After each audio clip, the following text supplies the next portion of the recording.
الوفا news, رہیں خبروں سے باخبر۔ ملک میں پیٹرولیم مصنوعات کے بحران کے خطرے کی گھنٹی بج گئی۔ چیئرمین آل پاکستان آئل ٹینکر اونر ایسوسی ایشن شمس شوانی کہتے ہیں کہ موجودہ حکومت کی نااہلی کے باعث ایل سی نہ کھلنے کی وجہ سے پیٹرولیم مصنوعات کا بحران پیدا ہو سکتا ہے۔ بحران کا کیفیت اور ہے۔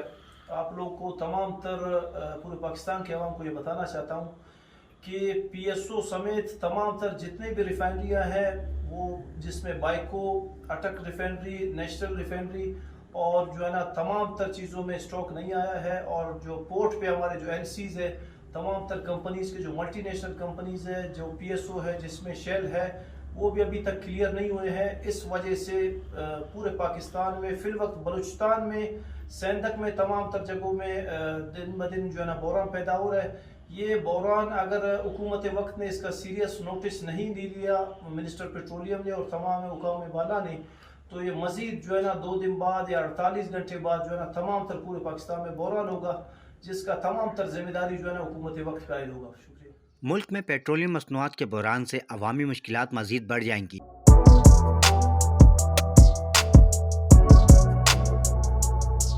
اس پر لائک اور سبسکرائب تو بنتا ہے۔ Thank you.